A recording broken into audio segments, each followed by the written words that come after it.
Hi everybody, welcome back to another episode of my PvP series. For the last week or so, I've been working on finding a way to deal with the Zen mechanic changing, with the Zen plus one being pretty much no more. So I've been looking into teams that don't involve Zen to see if we could make those a little bit more viable. So when analyzing my PvP strategies, I found that majority of the attacks that I've lost were not so much that I was overpowered or ill prepared, but mostly when things didn't go as expected. So, when, for example, a leadoff shade targets your Kira and kills him, that doesn't happen to me a lot, so that tends to derail my team a little bit. So, a lot of the things that happen quite frequently is Zen will get targeted and killed early, and then maybe the retaliation attacks don't kill whoever killed him. That's usually a problem for me as well. So my thought is, if we can get rid of Zen and come up with a different attack strategy, that would be beneficial. So the team that I've been working on right now is Shade, Kira, Leo, and Emily, and they all have their strengths and weaknesses here as far as attacking goes. So when it comes to actually attacking a team, let's see if we can find one here that's got a leadoff Shade. We need to have a leadoff Shade because a leadoff Kira could kill my Shade. Now, my Shade is always going to go first, and he's an attack-based Shade. So the reason I have him first is because he's unlikely to die on the first turn unless Kira goes first. So if he doesn't die on the first turn, that means that I get to start off my strategy. Versus if I'm using a Zen plus one mechanic and Zen dies, that's automatically out the window. On top of that, you lose your hero in the first spot, and their second fast hero gets another attack after that. So if they go Kira and then Shade, or Shade, Kira, Kira, Shadowblade, whatever it might be, if they kill your first person, they get their second one too. So by putting Shade first, instead of having Zen on the team, then I have the highest possible chance of making sure Shade gets his attack in there. So the only time that this really breaks down is if Shade is killed on the opening hit, which would be against Kira, which I'm avoiding, or if Shadowblade attacks him and diseases him, because the disease Shade cannot kill Kozar, in my opinion. And Kozar is usually the biggest threat for a lot of people, so I try to take him out on the first turn. So the team, if we look at it, is Shade, Leo, Kira, Emily. So here's the rationale behind it. Leo offers a little bit of target practice for opening Shades, opening Shadow Blades to attack, because I don't really care so much if Leo dies. His only purpose is to bring somebody back to life if somebody else dies before him, or to give the extra passives to light heroes against that darkness elemental. If Emily is targeted first, it's not a huge issue, but it is something to be concerned with. Leo will usually be able to bring her back then when he dies, because we'll just taunt with Leo and hopefully get him killed sooner. Emily can come back to life that way. If Kira dies on the opening hit, that's usually one of the other bad things that could happen. But the thing is, if Kozar's still alive, you can use your Emily to revive Kira and probably kill him.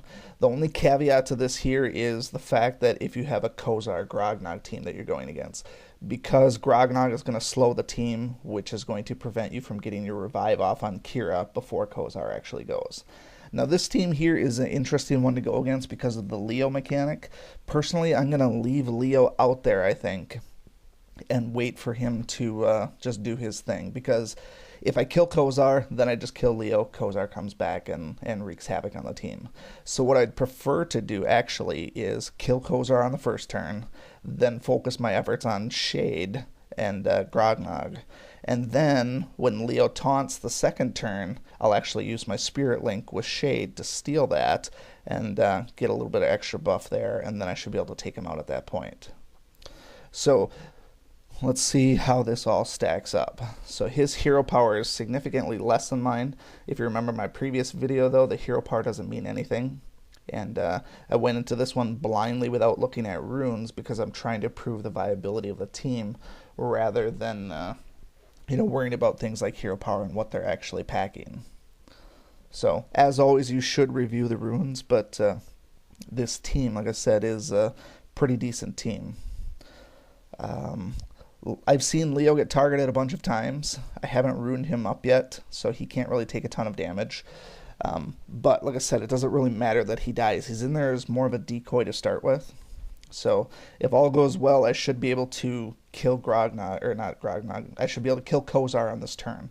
And if I don't, basically I still have Kira's attack to actually do that. But ideally I'd like to be able to do a single target attack on Shade to see if I can get my epic to trigger. Because an epic attack on Shade is most likely going to kill him. And that way if a taunt comes out, I still have my AoE attack as well for that. So let's try and kill Kozar. My Shade is built heavily towards attack.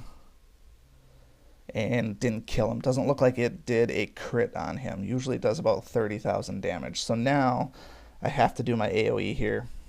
It's just kind of what we're dealing with. Kozar goes down, which is what I expected. Shade goes down, which is even better. So now it's 3-on-2, and it's going to come down to whatever Grognog does. Nice thing about this is Emily can't be frozen. So since Emily can't be frozen, then the Frost Breath that he's going to do and the Snow Day stuff isn't going to affect her. So now we could either choose to revive or we could choose to attack. Now, I don't think Emily's going to kill any of these guys here, so I'm going to choose to actually bring back Leo, even though it might be smarter to try and save this. But Shade isn't slowed, so I know Shade's going to get his turn in there, so he's not really in danger of getting killed. So we'll bring back Leo just so we have a 4-on-2, try and get an advantage in terms of numbers. And then we are going to do one of these. We don't need to taunt just yet because Grognog is going to do an AoE anyways, so there's not much we can do about that. So taunting isn't going to do anything. This way here, though, if Kira survives, he's got that extra buff on him. But now we have, do we want to Spirit Link on Grognog, or do we want to Spirit Link on Leo? And this becomes one of those big decision type things. Leo's not going to do a ton of damage, so he's not going to be killing Grognog. So if Grognog attacks me and he hits Shade, which he's going to, is it going to be enough to kill himself? And then we have to deal with the fact that Leo's going to taunt. So that's the real big question, is weighing these options here. If this wasn't a Grognog team and it was just somebody else, or if it wasn't a Leo team and it was just somebody else, it may not matter as much. So I think personally, even though I said I wanted to Spirit Link against Leo because of his taunt, I think the bigger threat here is actually Grognog. I'm hoping that he would hit himself hard enough to actually kill himself. And ultimately, if Shade can stay alive, being that Grognog has a fair amount of health, it's possible that we could keep him alive long enough to just keep deflecting stuff. So where we're at now, we have taunt up. I'm actually going to do the taunt.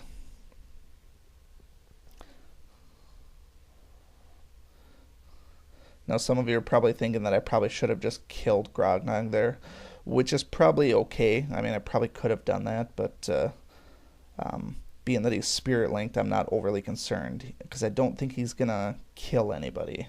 He could maybe kill Emily, and that's fine with me. But I don't think he would kill Kira. Because then when I kill Leo, he's going to bring back somebody else. So probably not good that he brought back Shade, but Shade's predictable though. So now remember that I also have my Spirit Link, or not my Spirit Link, but my Possession coming up as well. So having Shade come back is actually probably a good thing. And unfortunately, Leo's going to die here, but it's going to break the Spirit Link, which is good for us. Oh, not Leo. It was Emily. I thought he was targeting Leo, but that wasn't the case. Alright, so things look pretty good for us now. This should take him out completely. So this is a fairly long match, but with the combination of Emily and Leo, we could see that there's a bunch of different possible outcomes for it.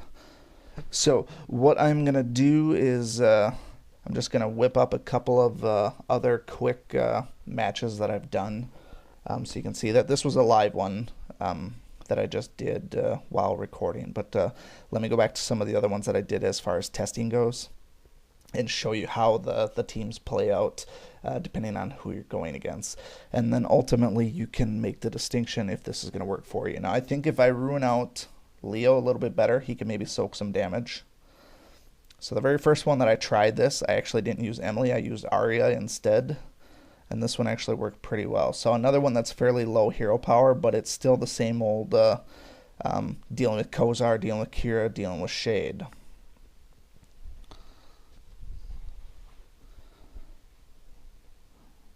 So we don't have the active revive skill from Emily. That's the only difference here.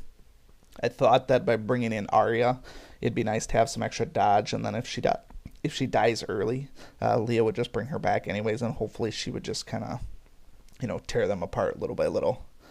But Shadowblade killed her, which is fine, honestly. Like I said, the main focus of my team here is so that Shade gets to go first, as long as he doesn't die. And this is what I'm used to seeing, 30-some thousand. And it might be that he died there because he didn't have a buff from their Shade. So if it's a Shade Kozar, he might be able to soak a little bit more. So this is pretty common. Shadowblade dodges a lot of stuff. I'm pretty much expecting that most of the time. And most of the time they don't kill Kira either. Kira's extremely tough when you got his epic maxed out. And now that Leo's able to taunt, these guys pretty much don't stand a chance. It's just a matter of, can I hit these guys fast enough, really.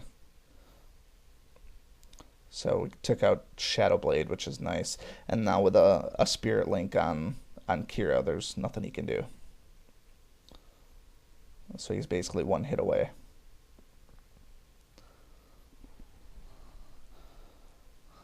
My Arya is not super ruined up right now, which is why this hit basically did nothing. But again, Arya was just kind of in there to test out the team. She wasn't in there as a serious contender, in my opinion. I have to play with some runes a little bit before we can really assess that. Okay, the next one after that is when I decided to go with somebody that already had some pretty decent runes. That's when I switched out Arya for Emily. So if we look at this one instead, same team, Shade, Leo, Kira, Emily. This guy here was lower level than me. If you are offended by me attacking a lower level and trying to prove a team, nothing I can do about that there. I mean, I've already lost to some 66s before, so level doesn't really mean anything. So if you find it distasteful that I would attack somebody lower than me, that's your problem, not mine. So, Shade attacks Leo. Like I said, that's not usually an issue for me. He can kill him if you want. And he does. And we're dealing with another Kozar Grognog combo. This is the result that I'm used to seeing, even with Shade, is the one shot on Kozar.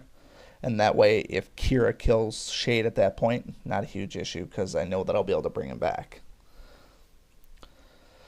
I'm going to try and put a little bit better runes on Kira so that I can try and get that one hit on Shade more often. Sometimes it works, sometimes it doesn't. It depends on what runes they have on their Shade. A lot of people do go with a heavily defensive Shade. I haven't gotten on board with that yet because I like him as an attacker. But if he is heavily defensed, Kira probably can't kill him. So this is the nice thing about having Emily along, is I was able to revive Shade, which is probably my most critical player. And then down goes Grognog. So now it's 3-on-1. This Kira, unfortunately, doesn't stand a chance. Now with the Spirit Link. And he kills himself, just like that.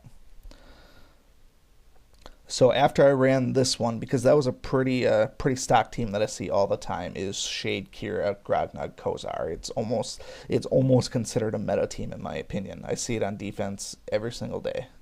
And so if we can beat those teams now without a Zen +1 mechanic, that's ultimately the goal. Personally, I think PvP is going to get incredibly difficult for me.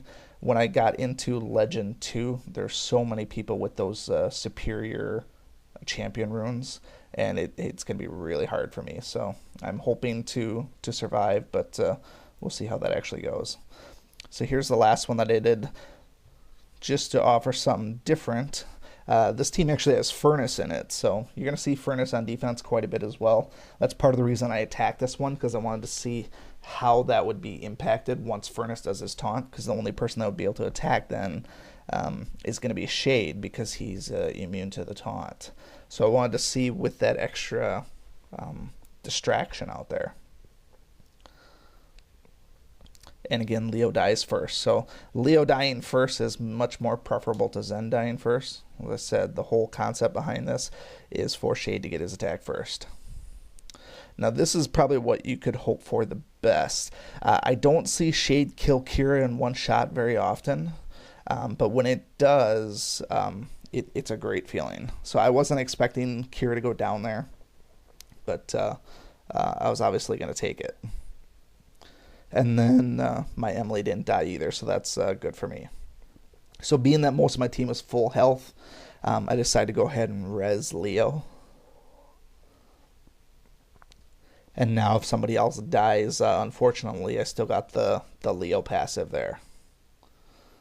I save the AoE on the first turn. I always do that with Furnace teams because I want to be able to AoE on the second turn instead of just wasting a hit. Plus, if Kira does his epic attack, a lot of times he can one-shot Shade, which is something that I usually look forward to. So now we got the Spirit Link on Shadowblade. He's pretty much doomed. He might still get a pot shot in there, but honestly, Shade's going to kill him. And so then it's just a matter of, as long as their Furnace isn't heavily ruined for attack, where he's just going to just start tearing you down. And I have been slow killed by Furnaces before, and it sucks when you have the raid in the bag, and then he just keeps hitting you, and you keep burning and burning and burning.